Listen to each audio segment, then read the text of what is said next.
welcome to the Forsaken Podcast. I'm Grim Reefer, here with Rygo Howdy. and Magick. Hey, how we doing, Grim? Racial-specific armor pieces. What? That sounds cool. Yeah, that's a great idea. I think we already have some racial specific stuff, for sure, for elves at least. That's true. Fairies have something, too. Do they? Yeah, a horrible set of boots, but they've got something. Oh, that's so stupid.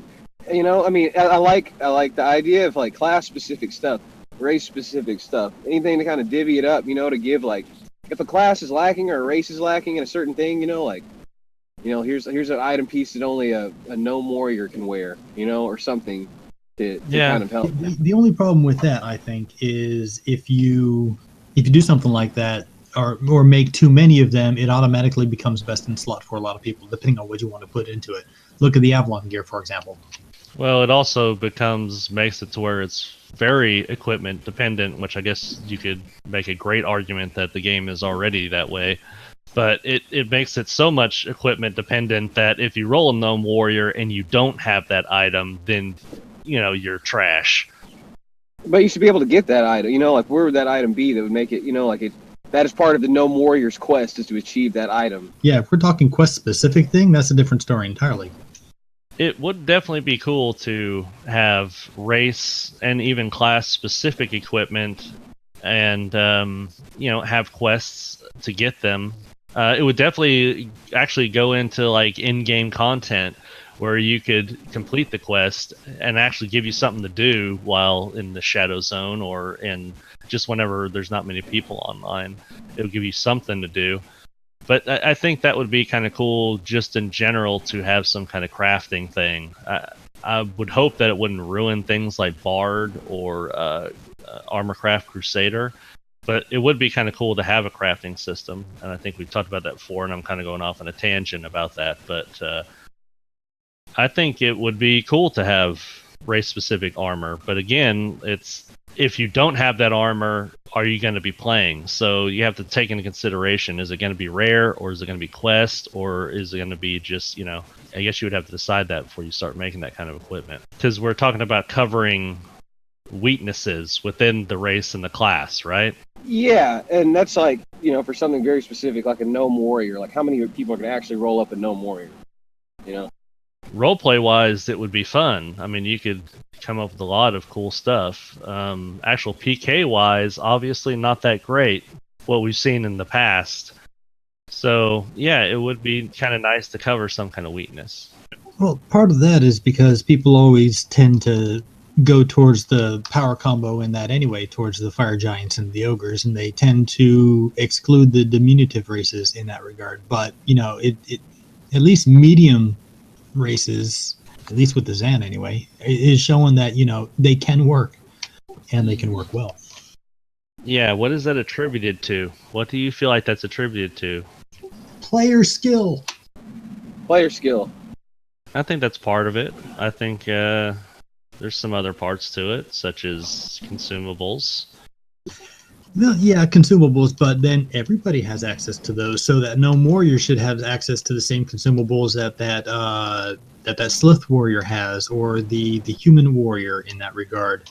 So they're same equipment, same everything along those lines. The only difference is with the giants, you have the extra bonuses, be it from weapon damage from ogres or fire giants. Physical resistance. Yeah, physical resistance, fire resistance, whatever. Extreme bash. Large, yeah. Well, you say that it's not that. Extreme. It's extreme. Sorry, it's large. I will say this: the reason why I think like Azan is able to do so well against, you know, bigger giant races is not only because of consumables like in large, but also they have an innate bash resistance anyways. So that's why I would hold like Azan above the other races, is because of that bash resistance. So he's able to get away with what like a halfling or a dwarf or a gnome wouldn't be able to get away with. When you say bash resistance, what do you mean by that exactly? Avian. The avian racial yes. passive. Yeah, they have racial passive that gives them resistance to bash. Okay, that passive is a 5% chance not to land. Just so we're clear. Just putting that out there. 5% is better than 0. Oh, I guess that's 5% bash avoidance potential as opposed to bash resistance. Yeah, not, yeah. I mean, they don't get lagged less when they do get bashed. Right? No, they don't get lagged less when they do get bashed. That 5% is usually nullified by carry weight and easily by carry weight and also by what was the other thing? I don't know. So let me ask you a question: if you have a gnome warrior and an avian warrior side by side, okay, both of them are enlarged, both of them have the same amount of weight. You're definitely you get a bonus or it's better to be the avian because you have a higher % chance to not get bashed. And you have a higher dex. And right? higher dex as well, yeah. Like that factors into landing bash. Well, it probably factors into AC, which factors into landing a bash, right? Yeah, a little bit with that regard. Well, if you're looking at the two side by side as the aggressor, the gnome isn't going to bash very hard. I mean, you're looking at a round or two lag. I mean, even size is 1 to 3. So if you've got one size, it's going to be 1 to 4 rounds. So that gnome against the giant's going to be 1 to 2. So he's bashing just to bash, apparently. I mean, an avian warrior would kick the shit out of a gnome warrior toe to toe, right? Like just straight up. Yeah, it should. Player skill comes into it, but I don't feel like it's that much. Well, you got the higher dex on the avian, you got the higher strength on the avian, and the gnomes. No, 18. Come on. That's if you awful. had technically, if you had the same player, the same equipment, and everything was the same, in my opinion, and I can only say my opinion because this hadn't actually happened and cannot happen. It would definitely be the avian that would win. Well, yeah, they've got just right out of the box. Avians have a 5-point advantage over the gnomes in dex. Yeah, but gnomes probably have more hit points. Well, yeah, they would, but what are they gonna hit them with? You know what I mean?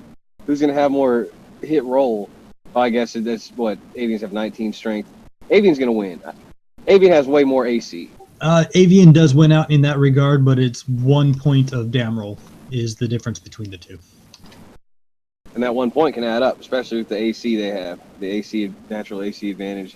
The bash avoidance advantage. No, that 1 point isn't going to make that much of a difference, especially when you start getting into the 50s. You never know. Every point of... Well, actually, no, it's damage roll, not hit roll. Hit roll has that... That's a cap. I don't know where damage roll is, but yeah, that's 1 point difference between the two. It's not that much. Where it comes into play is weapon selection. Yeah. Oh, you know what? I mean, the gnome could take advantage. Well, can the gnome take advantage of the vulnerability? Talking about get some nebula axe up in that shit. If they could pick the fucking axe up, yes. Is it heavy? I honestly don't. I don't remember. I don't think it's that heavy. I think it's only like 10 pounds. Yeah, I guess it's not really a good argument with the bash avoidance, I should say, the 5%. It's not much, but it is something, I guess. While we're on the subject of warriors, well, I don't want to digress that far. We're talking about It's 4.5 pounds, by the way. So a gnome can pick that up. Oh, yes. Any idiot can pick that up. Oh, you don't have to be smart to be strong. Well, yeah, look at giants. Yeah. In regards to warrior lores, I have a question. I just wanted to talk about this real quick. The laugh leads me to believe you know where I'm going with this. Oh, yeah, I know where you're going.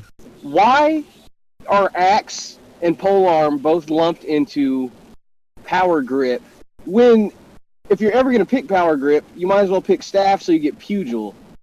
Why doesn't axe have its own damn thing, and maybe even polearm? Is power gripping a two-handed axe, or any axe for that matter, ever going to be something that you need to do in the game, considering how many no-remove weapons there already are, and all of that? What's going on? Is there something hidden there that we don't know about?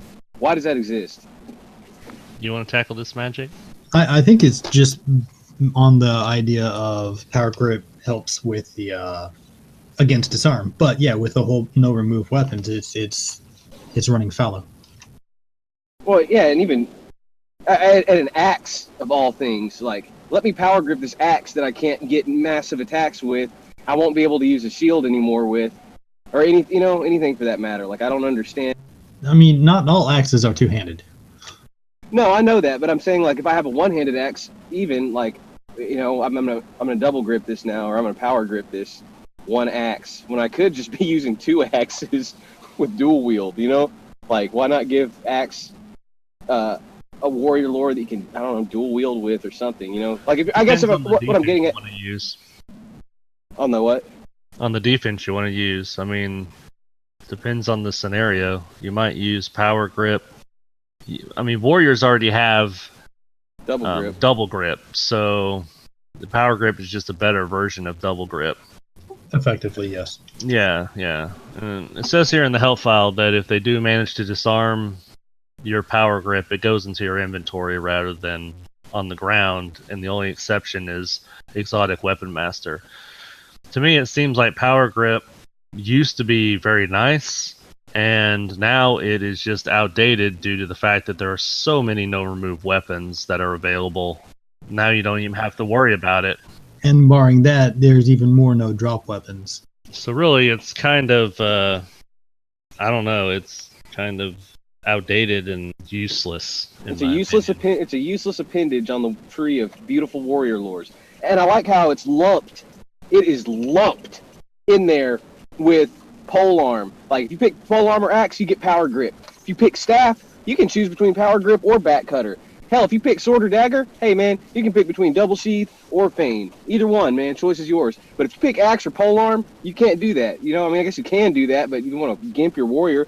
And two kick-ass warrior weapons, in my opinion, would be a polearm or an axe. You mean to tell me a big axe wielding, like I can't play a two-handed axe wielding like warrior effectively because the warrior lore is dated, as it were? This actually goes back to a conversation that Magick and I were having earlier.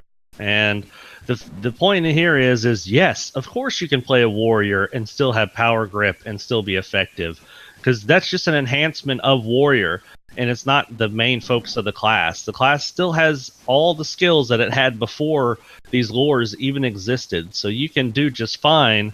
But I'd be better off having weapon C's so I could switch to my exotic, pull your fucking power grip weapon out of your hand. I'm going up against the power grip war, you know what I mean?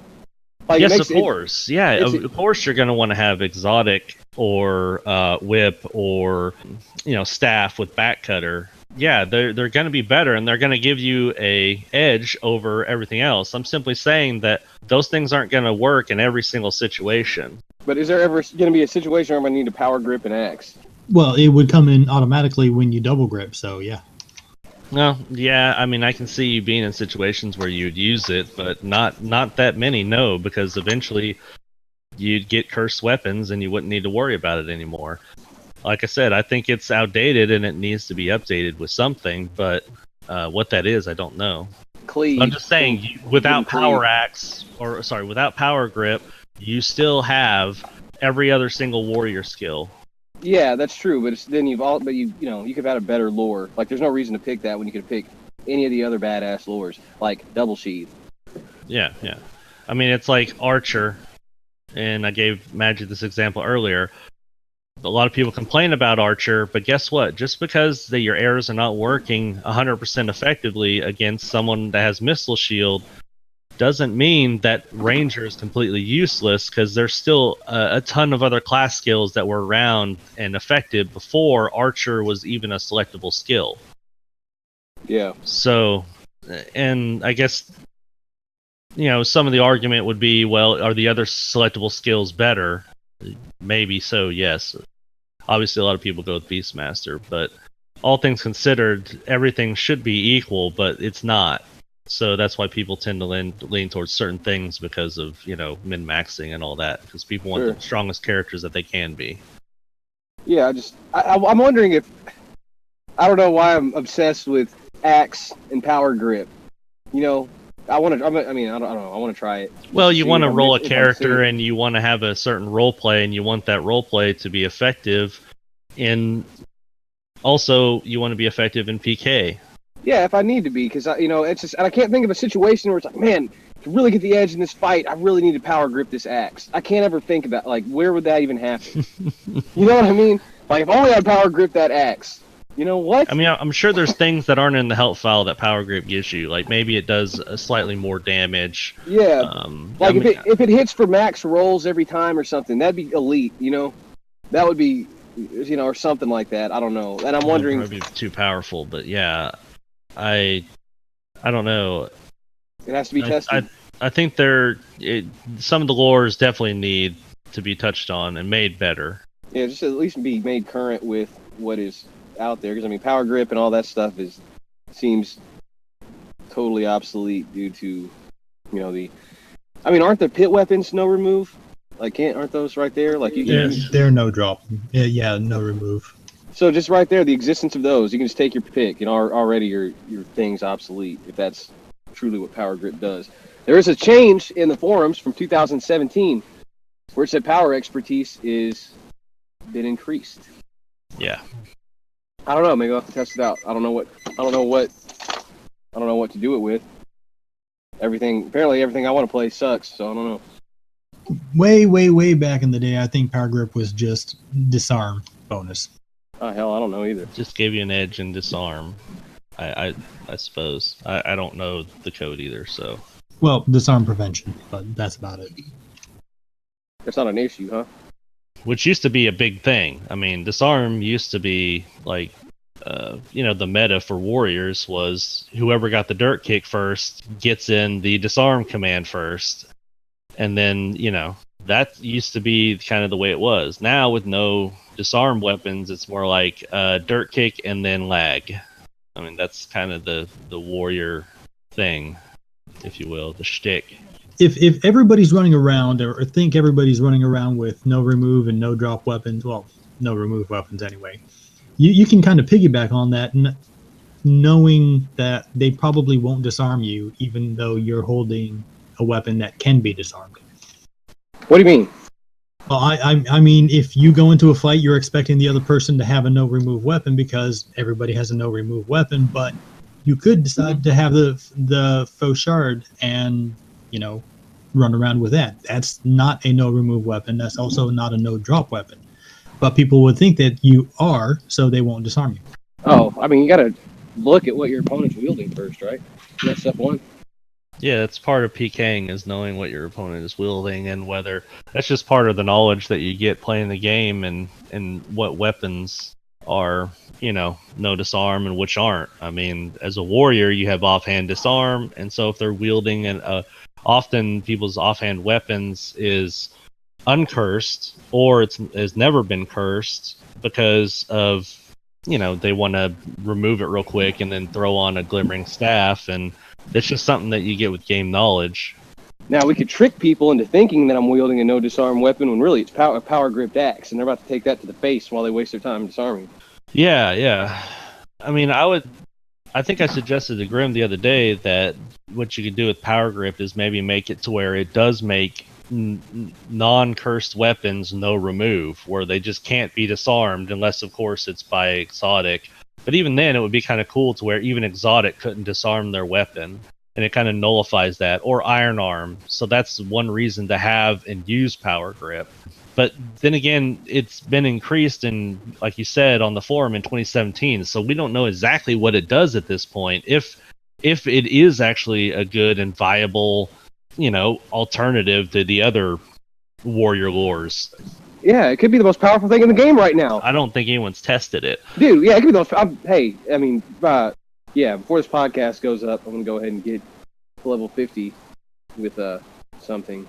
I mean, a fire giant warrior with, like, a fire axe or, Dude, no. I'm talking about... power gripped. I mean, what's that going to do? No, dude, I'm talking about getting some Axe of Vengeance. You know what I mean? You get that from Alice Souls, right? I believe so, yes. Are you talking about quest-related information on this podcast, Grim Reaper? Cut this, Allie. I thought...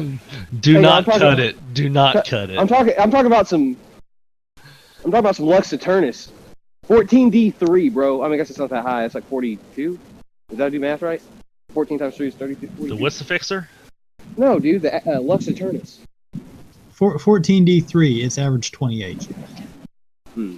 Okay, but I'm just saying, like, listen to the synergy of Fire Giant with Fire Axe with I see what you're doing there. I with see Power Grip. Yeah, I never mean, mind. I'm dumb. Is that going to be the new meta in 2020? I don't know. Maybe. What's a fire axe besides Inferno? You'd have to get the one in the Ash Maker. Oh man. Well, let's try something else. What about I guess any weapon. Can you power grip any weapon? Oh wait, or is it just? Well, it's staves, pole arms, and axes. So you have to be. It has to be an axe. If you get power grip, no, it does not. So let me ask you. Let me ask you a question. Let me ask you a question. Does power grip have the same effect for? So you get power grip by choosing axe or pole arm or staff as your selectable. Does that is that effective to other weapons, like let's say power gripping a dagger? Yeah. No, you can't be. No. Because even with anything that you can take the selected power lore on, you can get the effect from it. So, for example, if you decide that you're going to be a staff warrior and you want to go back cutter, if you wield spears, you will have back cutter on your spear. Only because spear has back cutter too, right? Yes, spear has back cutter, which means if you select it as a spear warrior and you wield a staff, you will get back cutter on the staff. So there's no fire staff, right? Yes. Other than Nexus. Yeah, well, no, there is. The fire poker, I'm fairly certain, is fire damage. That's like a level 2. That's like a level 2 staff, though, isn't it? It's low level staff, yes.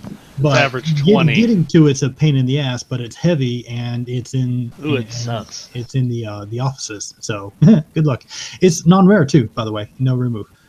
Yeah, it's definitely not good for warriors. We'll just put it that way. Okay, so wait a minute. And it's no remove. Wow.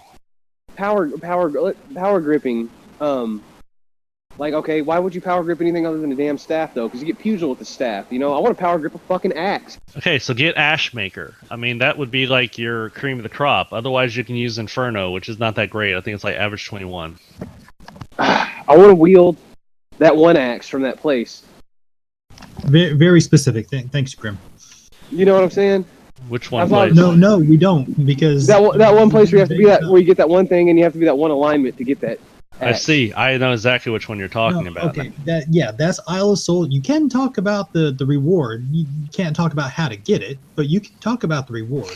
Well, I just got yelled at for even doing that. But you're also talking about the quest location, and that's part of knowing the quest or not. You don't even know what quest he's talking about. There's a whole lot of other things that are involved in getting to this specific thing to do this specific. Don't be upset because you're giving away quest information. All right. But is it though? Really? Is it? No. Giving the location of where it starts out of game is yes. It's giving quest information. Okay, dude. Withholding quest starters is kind of fucking. Even though it doesn't really start there. I mean, okay, if you're going on it starts at Mirror. Yeah, but the thing is though, you don't have to do that in order to go there and get it. That's the thing. True. That's very true. And as that axe, you need to be good anyway, which isn't going to start there anyway. Because I mean, if you're going to go down the slippery slope of this particular quest because it gives this, and you need to get it from this, you can't talk about it. Then that means we can't talk about practice weapons because that fucking practice dummy tells you to go over there and do this and get this practice weapon. Wait, what? Yeah, you know what I'm talking about? That practice dummy in that one place? Yeah, that one place. Maelbrim, I think. I'm just saying that maybe Ogre Warrior Power Grip. Now we're talking. Dude, you're Avatar Goody. Yeah, dude, that's what I'm talking about. Axe. Yeah, dude. That's what I'm talking about right there. Bringing down your righteous anger. Fuck yeah, think about that, dude. The fucking Power Grip Ogre, all hopped up on Purity, dude, and cut the shit out of some demons, man. Like, that's badass. But guess what's gonna happen? You're gonna get Power Gripped in action, you're just gonna get your ass kicked by anybody else. You don't know that. You don't know that because you don't know exactly what Power Grip does at this point. Like I said, it could be the new meta. Now, it would be kind of cool. It would be a good roleplay to do a dwarf avatar with that axe and power gripping that axe, and then but the problem is then the water wraith tongue would probably just destroy you. So sorry. Well, at least with the water wraith tongue, at least whips against them. So there's always that consolation.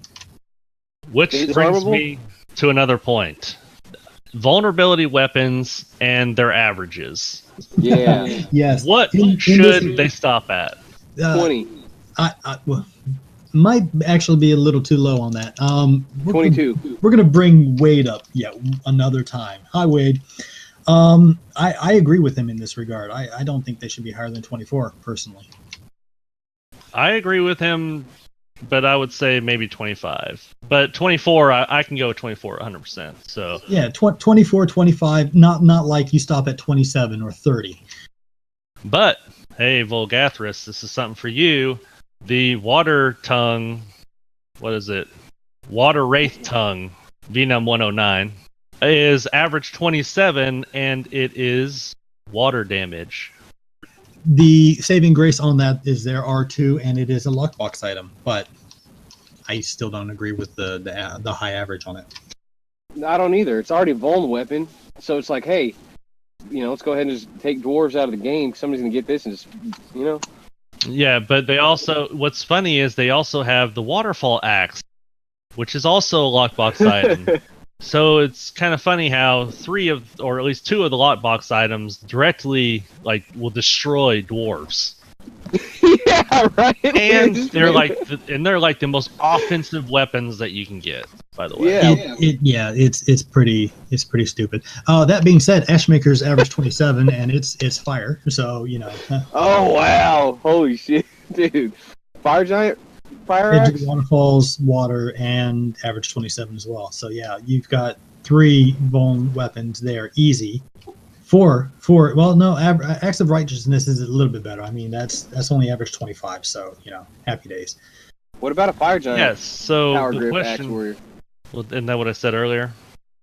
Yeah, I was thinking. So the question is, should the lockbox items, which are you would think are supposed to be more rare than even uniques, you shouldn't see them all the time. Maybe I'm wrong. Maybe the intent was to always see them. I don't know. But shouldn't they be harder to get, even more so than they are, if they're going to be, 2 to 3 points above average, the average of all the other vulnerability weapons? And should there be 2 of them like that? I don't know. That's one of those things where it's going to take some thought on that. I mean, you're looking at the Dropbox rate initially, which is, I'm guessing, less than 5% in total. Then you've got the fact that you need to hope and pray that you get a high level item in it as well. And then that's after you try to find a thief or a ninja that doesn't steal them from you, or a merchant, to unlock them to begin with. So you've got all these hoops to jump through in order to get to them. Yeah, it's definitely I don't know. The thing is it seems like, in my opinion, from the past seeing things as an immortal, the person who needs and wants that item the most seems to always have that item. Does that make sense? How does that happen? For instance, we'll use Decimus as an example. For some reason, or even Dweck, a long time ago. I remember Dweck. The 2 fire giant berserkers, both of them always seem to have the Ashmaker. Obviously, it's probably just coincidence. Obviously, it's not like they can just load the object up. So, but they always seem to come out with it. So yeah, is it really rare enough to warrant the average 27? Is my question. Do we even need it? Does it even need to exist? Was there a shortage on weapons? There's definitely not a shortage on weapons. No, I think it was just one of those things to where it would be cool to put this in, and so it was. Now, don't get me wrong, it's cool to be put in, but might have been a little overpowered. Yeah, I mean, going nuts with stuff hey, that'll be cool to put in. It's okay, let's think about functionality. Why are we putting this in? If it's because it's cool, how you're dressing yourself that day or something. That's not necessarily a good answer for, game development. Like you take something that would provide good functionality or like improve the game in some way, and then, you can make something cool around that and present it in a cool way. But to do something because it's cool in game development, never mind. You get what I'm trying to say. Yeah, I'd like a power grip axe warrior. And I'd like it to be cool. I'd like my RP to be like pulling my axe off my back and being like, some catchphrase, and then attacking. And my warrior lord doing something incredible. Or they see me power grip it and they're like, oh crap, he's got the grip. He's about to knock us down a peg or two. I'm like, yeah, y'all are going down. I just don't know if that's viable. But I guess we'll find out. I'm beginning to really hate the word viable. Too many people are throwing it around and not really understanding what the fuck it means. Yeah, I guess you're right. Let me back up. I guess anything you can roll is viable. Like, viable for what? Because everybody's got a different definition for viability.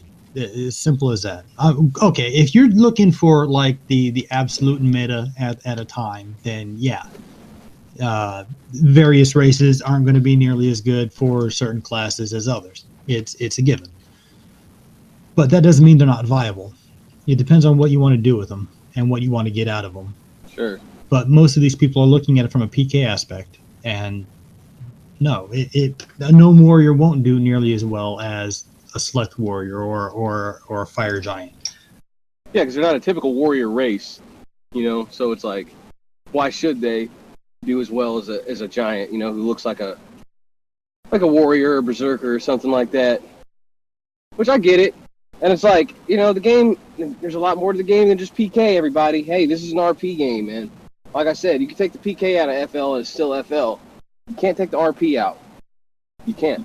It's like the other day, I posted how many. Do you know how many races can select warrior out of the normal 17 normal races, base races? Yeah, 17.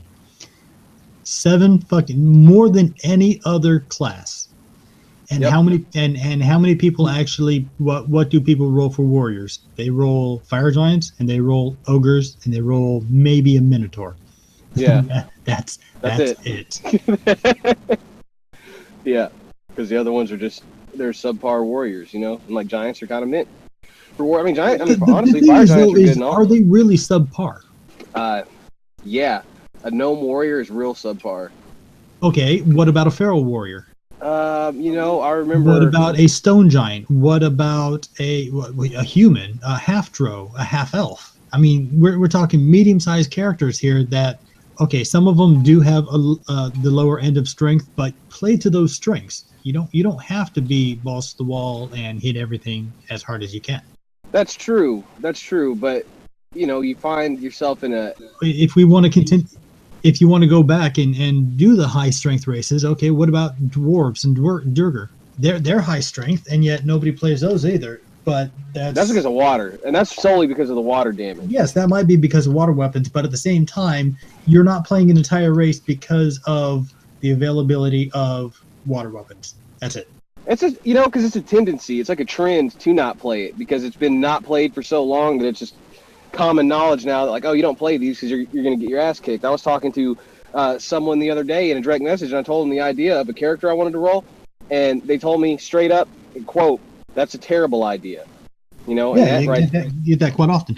But going back to dwarves and Durger warriors real quick, yeah, those water weapons will hurt you, but you're only going to be facing those against melee classes. If you go against magic classes, with the exception of invokers, you're going to do a whole lot better against them.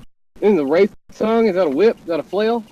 Well, it's a whip. But the thing is, though, is you're a warrior. You know all the weapons. That's one of the perks of being a warrior. I see what you're saying. Now, if you were a dwarf or Durger berserker, and somebody came after you with whips, yeah, okay, then you're a little fucked. But yeah, I mean, we're talking warrior, dwarf, Durger. You should be able to really stick it to most mage classes. Yeah, that's an interesting point. I've wanted to play a dwarf for a while now, and I keep trying to roll up or almost rolling up or something, and then something else happens and I don't do it, you know. But I probably should just get off the pot and piss in the toilet, you know what I mean, or piss in the sink.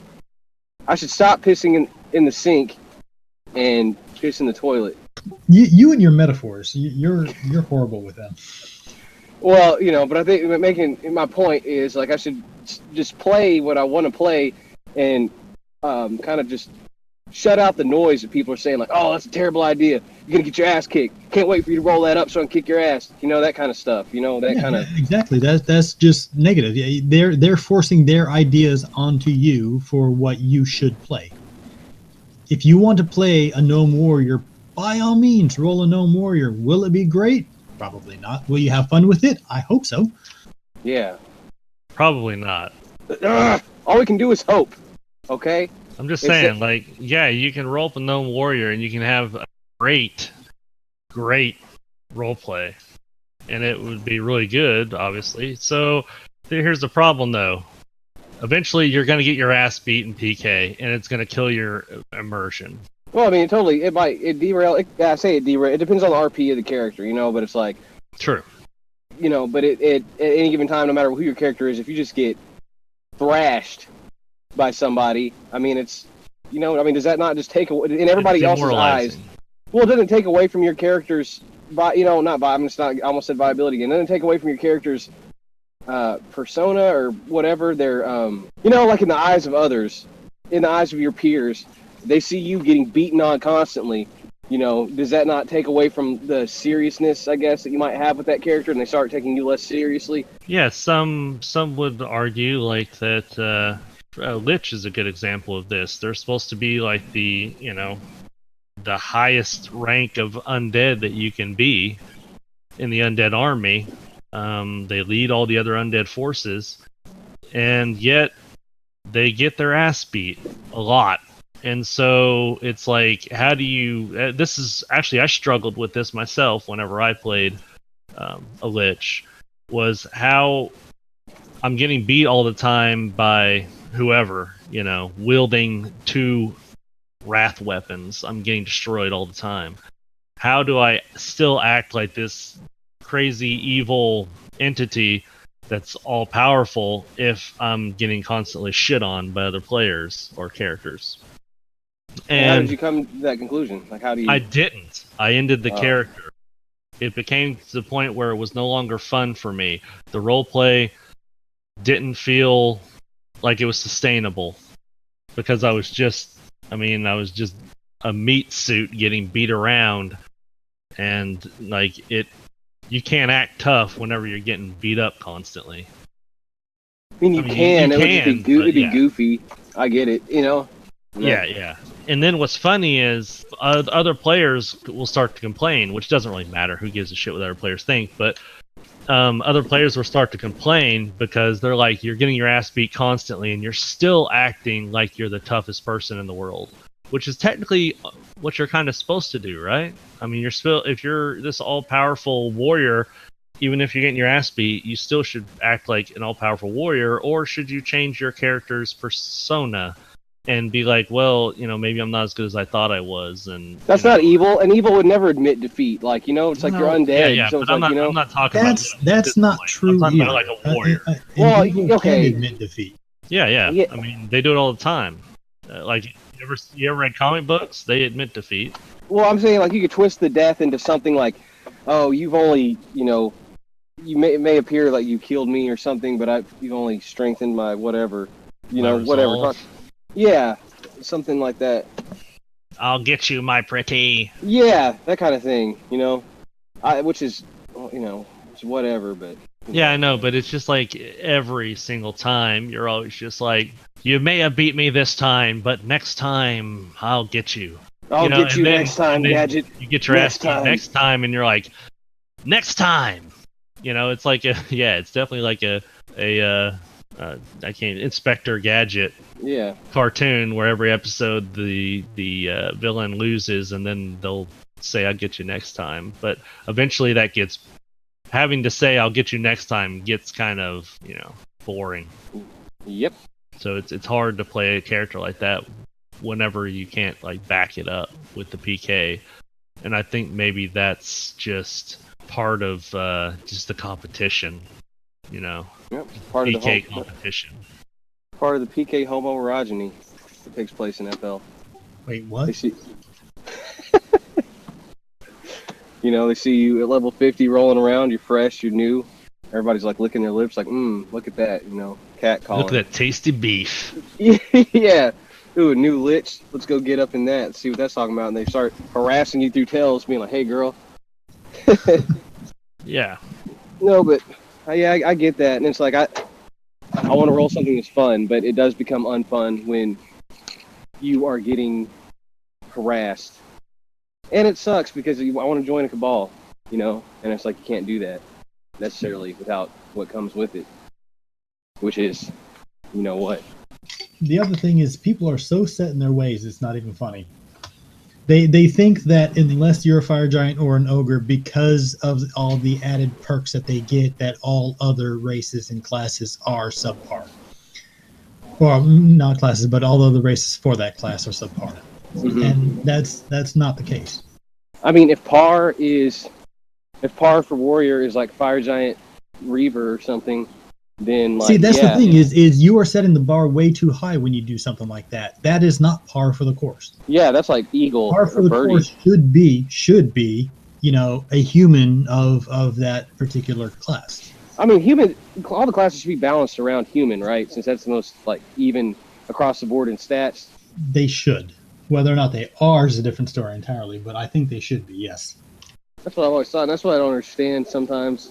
I don't know. I'm not going to pretend to know how the balancing, things go or how it's done. But I mean, all classes. Most of that balancing was done long before Forsaken Lands. Yeah. It might have been tweaked since then, but it's generally speaking, it's long before. Well, there's a ton that comes into it. A lot of stuff comes into it. So it's not just so easy as saying, race versus race. There's equipment.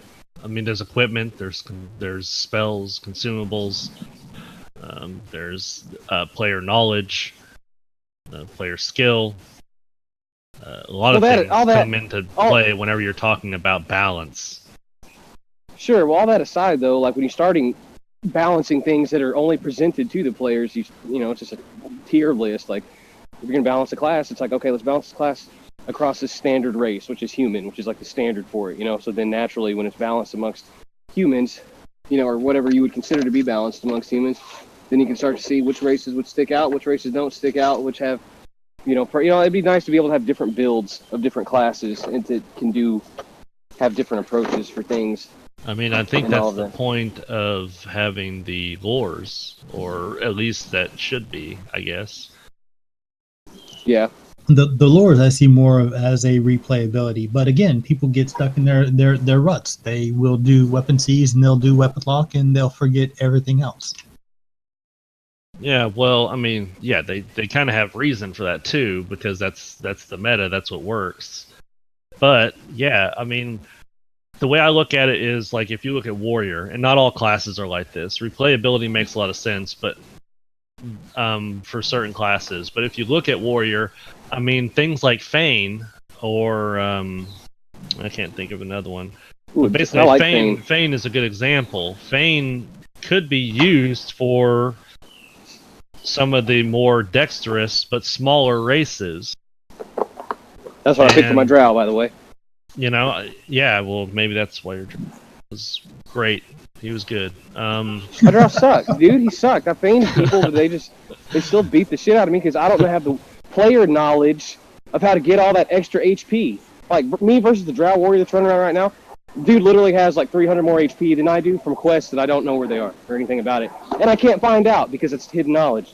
That's kind of the difficult thing about FL, is it takes a long time to learn all that stuff. Okay, but that's fucking and stupid, people dude. have spent adults. a long time. Listen, people have spent a long time learning that stuff, and so that's why it's very difficult for new players to come in, because there's just so much information that you have to learn. And then whenever you launched up to level 50, And then you're in a world of players who have played this for 20 years. And even some of the players that have played this for 20 years don't know half the knowledge that they probably should because they didn't spend the time to learn it. I mean, I'm one of those players. I am too. I don't know. Like, I don't know how to get that 300 extra HP. Like, where's it even come from? What are you even talking about? Quests. But at least give us, at least open up like where the quest starters are. You know, figuring out the quest is a whole other thing. But at least give us an idea. Like this whole hidden like occult aspect of it is annoying at this point. To be completely honest with you, and it keeps the people that are way badass, and keeps the people that are kind of like middle class, keeps them fucking middle class. I don't know if it's 300 hit points from quests and whatnot alone. Well, yeah, I'm not saying all 300 is from quests, but dude, I was dressed in HP gear on my drow, and I'm not kidding. I could not break 900. It could just be bad rolls. I mean, it could be it could bad rolls. It could be quests definitely do give you hit points. So I'm definitely not going to say that the quests don't. They do, and it's not an insignificant amount of hit points that you get from quests.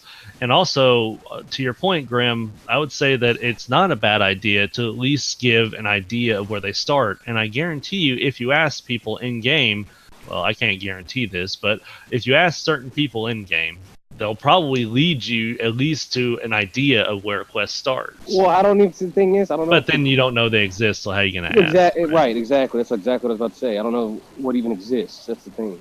Yeah. I think we could do a better job at. I mean, some quests are pretty, simple and basic, and you know exactly where it starts because you walk by a mob and it says, "Hey, go kill this in this cave." I think that we should have more stuff like that. I think there should be quests that are hidden and that you got to kind of figure out, but I don't think the abundance of them should be that way as they are now. There has been the suggestion of using a mob in order to locate various quests, and at the moment you can kind of do that with people these days. It's like, hey, I'm going out questing. Have you seen or have you heard of any? Well, try this area. Ooh, but yeah, good idea. Yeah, that's actually a good idea. I think to have a mob that kind of says, gives like a, hey, someone's looking for help over in the Elium Forest, whatever, Yeah. Are you saying there's a quest there? No, I'm just saying, like, if there was a quest there. But you're not saying there's not a quest there. I'm not saying there's not a quest there. I'm not saying there is a quest there. I'm simply saying that it would be nice to have a mob that suggested that someone needed help in that area and that you could go scope it out and try to figure it out. Yeah. Maybe not as vague as that. Maybe a little bit more specific. Maybe not. Maybe vague. Because I'd like to go quest hunting and finding stuff, but I just have no idea where they start. Some of them are so abstract. I assume. I mean, I don't know. I don't even know what all of them are. Yeah. But some information on that. I mean, it's fuck, dude. Come on. I think the culture of this game is what needs tweaking more than anything to open it up to make it more just playable. Because the older we get, the less time we have to play. And we're not college students or teenagers that are just spending all this time. Everybody's got families and all this other stuff, and they don't have time to fucking poke around all the time looking for quests that may not even exist. I feel like that feels like just shooting in the dark and wasting my time. And if we're talking about that's my game time, if I'm gonna spend my game time playing something, I want to play something that's fun, and just dicking around, looking at text on a screen, fucking becomes very unfun. So it's like I don't see any reason to not open it up so that I want to explore. It's like, oh, cool, I can know where quests are now. Cool, let me go try to actually find these and complete these now. That'll give me some motivation to play. But this archaic, just hidden knowledge thing is real fucking old. That's my opinion. Yeah, I mean, I agree to a certain extent, but I also think that part of the game and the in-game content is those quests. While I don't think it should be so difficult to maybe find them and figure them out, I do think that it is part of the in-game content. And we need more in-game content, for sure, 100%, to keep players who, in like the Shadow Realm or even during hours where there's just not many people on, gives them something to do other than run around and collect consumables and do all that drama. There should be more stuff like that, but part of that is the quests. And so I see your point that there should be some kind of, way to figure those out other than just by happenstance or somehow. But there is a reward in not knowing something is there and then finding it on your own. So there is that portion as well. So I think you can have a balance of things. I think not all quests should give hints, but I think a majority of quests probably should. There should be some things that are rare, if you will. Sure, some rare appearance, but it's like, as far as like the main quest system of the game, like at least show us where the hell they start or give us a hint of where they start. Because there's a lot of, there's a lot of rooms, there's a lot of stuff.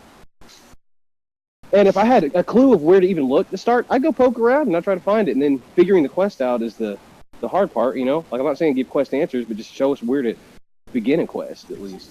See, I've always been of the advocate to where you should or we should have quest breakdown by area. So if you're going into Hondor, for example, you know that there are 6 quests in the Hondor. Or if you're going to Merrick, there's 4 quests in Merrick. That type of deal. Doesn't tell you where they are, how to start them, or if you can even do them, but know that they're there. Yeah, something like that. I mean, that would be helpful. Yeah, because I don't know. You know. Like, how would you present that information? I haven't thought about that in particular, but it's just the thought that something like that should be in game. Yeah, it could be a command, dude. It's like kind of an OOC thing where you can type like where quest or something, or something like that, or you can go into an area, type something in Q info or something, and it gives you like there's blah blah blah, or you have like a quest completion percentage per zone. I don't know, something like that. You've got the time command, which shows system time, and you've got worth, which shows how many cabal points per hour and so on, things that you're getting. So yeah, why not Q info? So this kind of goes into something else. Now you realize by doing this, you are taking an edge that some players have. And while I don't agree that that's necessarily a good thing, some players... I have no qualms with taking edges from people and distributing it to the masses. People have iron-fisted this type of information for far too long. Long time ago, it was taboo to even talk about rares and where that you get the rares. Come on, how stupid is that shit? It's extremely, because that makes it that advantage that people have is like, well, I have this information and I'm not going to give it up, and that really keeps that elitism going and holds other people down. I can also understand where people would want to do quests and find them for themselves and they'd get more of a reward out of it. That's fine, but I think the policy should be, if you're going to talk about it, put it behind spoiler tags. Just showing what quests are in an area, just showing there's quests in an area or something like that isn't going to take because you still have to figure it out. You still have to complete the quest and do all that stuff, and that will be fun for more people that may not know these quests exist. Like, I don't know why catering to the idea of like, well, some people will be mad if other people might have a chance to know these same quests. Like, who gives a shit? Like, so somebody, God forbid somebody have the same knowledge well to go face to face with somebody in PK when they have the same knowledge well. So then it comes down to skill. They don't want that. They don't want that. Throw it in with Look Sky. Well, what I'll say is, like, with all the hidden knowledge and stuff, I think at one time the hidden knowledge was hidden because it made the game more interesting. It made the game to where you're opening up new doors whenever you find something, or like whenever you join Nexus, like, you don't know what the elder or the leader skills did, and so you had to learn and trial by error, and that was part of learning the game. But now I think it's to the point where we have the aging player base, and we don't have many players, obviously, and all the players never get new players without information. Well, yeah, what I'm saying is that with all the aging players, they either know it or they don't, and they're probably not going to spend the time to figure it out on their own because they just don't have the time, or maybe they just don't. This is just not what they're interested in, or whatever. And so, like, I don't think that the doors should be so tight. I think that they should be open a little more, but I still think that there should be mysteries in the game. Yeah, I'm not saying Yeah, don't disagree with that. I mean, you can keep the elder and leader skills kind of on the down low. You can do tattoos and not say what they do. That's fine. Same with specific quests, races, and quests class. It's when quests in general, it shouldn't really be talked about, and I do agree with that. But telling people how many there are and where they are, rather than walking them through it, is a different story entirely. Mm-hmm. Agreed. Yeah, I think it's good. I think that makes a lot of sense if the quest is. I was gonna say if it was simple, it kind of makes sense to do that. But I think my point is pretty mute, so I'm just gonna. Yeah, it's just we're just talking about quest starters, just giving it a point in the right direction of where to start a quest, so that new player, do we want new players? Because if you want new players, you want actual new people to be able to come in and actually enjoy this game. Of course, we want new players. Okay, well then, if you want them to have an actual question. Okay, well then, if you want them to have an enjoyable experience, they're going to need that kind of information to at least be pointed in the right direction. Because this old way of doing shit might have been cool when FL was brand new and there was new stuff to discover. But after you have like 20-year veterans that know it like the back of their hand and just go run through it, they can sleepwalk through it. Exactly. My point here. Just a rebuttal is that it doesn't matter. It does not matter whether you have quests that everyone knows about. It doesn't matter if you have a level playing field, because you'll never have a level playing field. 20 years of experience PKing is 20 years of experience. Right. And the new player is always going to be run over in PK, no matter what edges they have, no matter what you do. And so that is what you have to overcome. Is while yes, this is a system that should be in place to where you know where these quests are, or at least know where to start them. It for new players, it's not going to matter until you solve the issue of the knowledge gap, as far as just ability and skill. Knowledge should be open to everybody, and that shouldn't factor into the slope of the uphill battle. Yeah, because I'll tell you this: if you interview, like Wade was doing, if you interview exiting players, more than likely the reason that they're exiting is because of some either imbalance with PK or they're just getting hosed in PK. But if you open up more questing, that gives more avenues to not have to worry about PK, because they need something to be able to do. They know that they can go quest hunting and get like points in the right direction. You're right. I'd have fun questing at 50. I wouldn't even worry about PK if I just had stuff to do. Look, I'm not saying because they're going to quit because of PK that you shouldn't do these things, like make quests easier, or not easier, but easier to find. I'm not saying that you shouldn't do that. I'm simply saying at the end of the day, whether you do it or not, you're still going to have new players quitting because they just can't handle the PK aspect. Because it sucks getting beat constantly all the time. It sucks. Yeah, so why not open up where quests are? Well, that's what I'm saying. Exactly. Like, I just said that that makes sense to do so. It makes sense to do that. It makes sense to open the quests and open up levels of knowledge that new players won't have.